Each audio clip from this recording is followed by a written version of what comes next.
welcome back into another video of the Arizona Sports Fan. Thank you so very much for coming back, guys. I really do appreciate it. Now, in this video, I wanted to go ahead and grade out the entirety of the 2020 class for the Arizona Cardinals. I think I've seen enough to go ahead and put a grade on these players, guys. That's what we're going to do today. Let's go ahead and roll that intro.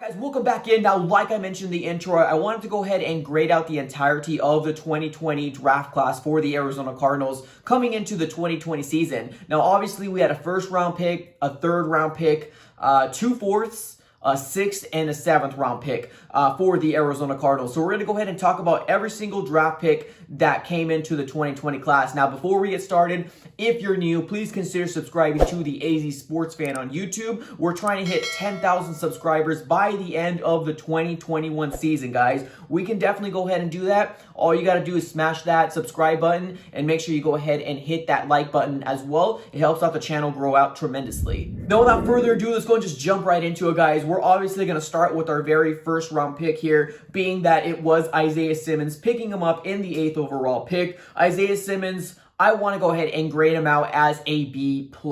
Now, if you look at his stats for the 2020 season, he's got 43 solo tackles, 2 sacks, 1 forced fumble, and an interception. Now, if you look at those numbers, you're probably not like, wow, that's not a lot, but you really got to go ahead and take into consideration that Isaiah Simmons did not start a lot in this 2020 season. Now, I have the optimism in the world that Isaiah Simmons will have a breakout, hopefully a better season for his sophomore year. I honestly think it's kind of written in the books at this point. I don't think DeAndre Campbell is coming back personally.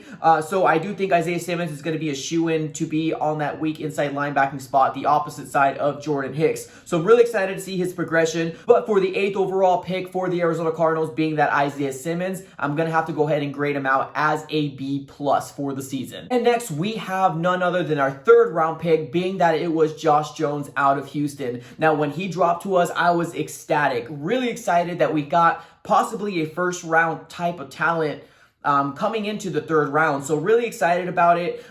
Granted, he had a red shirt rookie year. What that means is he wasn't seen on the field very much at all.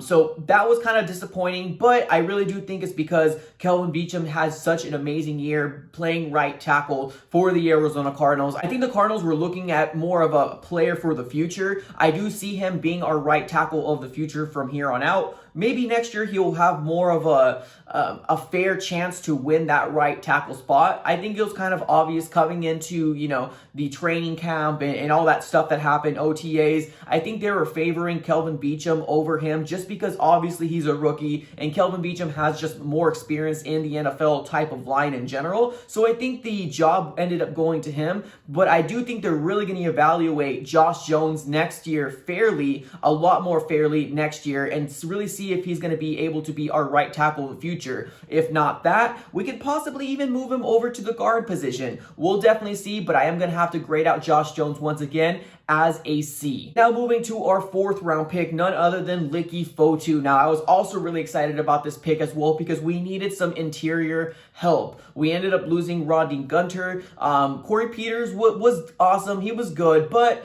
honestly, looking at Leki Fotu, his size, his weight, all scream to be a run-stopping type of interior defensive player, which I was really excited about. We needed somebody to stop the run. Now, we did see some Leki Fotu throughout the 2020 season. He had 6 solo tackles and 1 sack.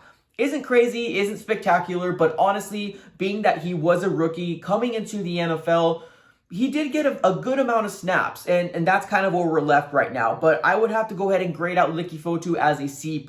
Personally, I do think that we had some value out of him. We can't really expect a rookie to have spectacular numbers out there. Let's be honest, he's not a Aaron Donald, he's not a Calais Campbell, but he can definitely be a player for the future to really start grooming from here on out to really find out what type of player he's going to be. And in my eyes, he's going to be that interior defensive lineman that's going to be able to stop the run, and that is such a dire need for this Arizona Cardinal team. Just to go ahead and recap again, Leki Fotu gets a C+ from me. And next up, we have our 2nd 4th round pick, which is none other than Rashad Lawrence out of LSU. Now, him specifically, his numbers weren't all that crazy. He's got 7 solo tackles, no sacks or anything like that. I don't feel like he got as much playing time as Leki Fotu ended up getting, so I'm going to have to go ahead and give him a C-. But I did like him coming out of LSU. I think one thing that we should be really excited about is that we do have Leki Fotu and we also have Rashad Lawrence for the future. Now, whether they pan out or not, I think we went ahead and, took a swing at those 2 players, which I'm actually really excited about to see the progression and what exactly happens with these 2 players. Just to go ahead and give you another quick recap, Rashad Lawrence, I'm going to have to give you a C-. And now we're moving over to our 6th round pick, none other than Evan Weaver out of Cal. Now, I wasn't ecstatic about this at all. I was kind of like, okay, I get why Steve Keim ended up, or the Cardinals organization ended up going for Evan Weaver. He had like the most tackles out of in college. So that was kind of cool. I think they were definitely looking at that specific number, and that was really what swayed them to pick up Evan Weaver out of Cal. Now, I don't know. I was indifferent about this, honestly. I was like, linebacker, kind of cool. I mean, I understand that we need the depth, but honestly, Evan Weaver didn't even make the 53-man roster. I think he was actually rolling with the practice squad for a good amount of time. But that was really unfortunate from Evan Weaver getting picked up by the Arizona Cardinals. Being that he didn't have any production from the Arizona Cardinals at all, and he was chilling with the practice squad, I'm going to have to give him an F. Now, he's a 6th round pick. I'm not going to go ahead and dive into it that much.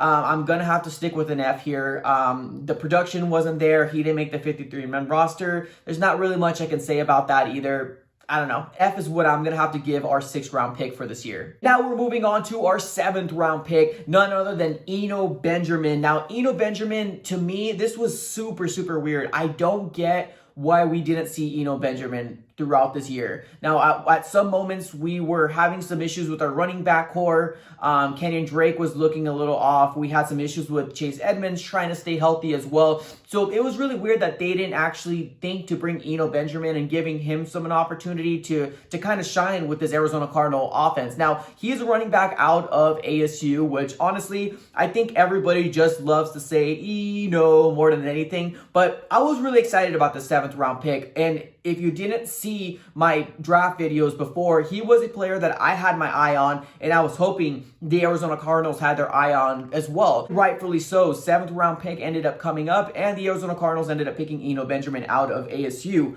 But he did make the 53-man roster. We didn't see him very much. They favored a guy named Jonathan Ward over him, which was really concerning to me. I didn't hear very much about Eno Benjamin. I think he rode the IR list a lot more during the season, more than anything, which was really concerning to me. But I'm going to have to go ahead and give this draft pick a D. Now, the main reason for that, why I didn't give him an F, is because I do like Eno Benjamin coming out of the draft, coming out of ASU. I'm a really big fan of Eno Benjamin coming out of college. But here's the main thing. I'm actually starting to think about the future. Can Eno Benjamin be a future power back within the NFL?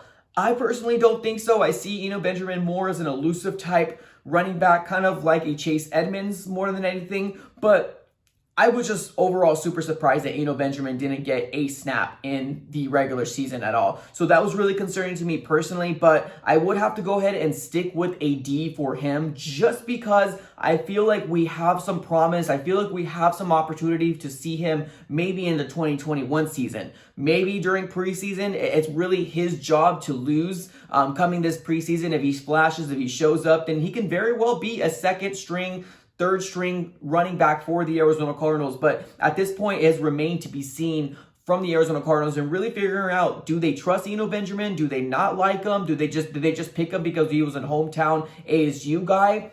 I don't know. All of those questions I still have in my mind as well, but that is going to be my grades for the 2020 draft class for the Arizona Cardinals. Definitely curious to figure out what you guys have to say. If you disagree with me on any of those, definitely go ahead and put it on the comments below. Don't forget to drop a like on this video, and if you're new, please consider subscribing to the AZ Sports Fan on YouTube. All right, guys, that's all I got for this episode. Thank you so very much for watching, and I am out. Thank you.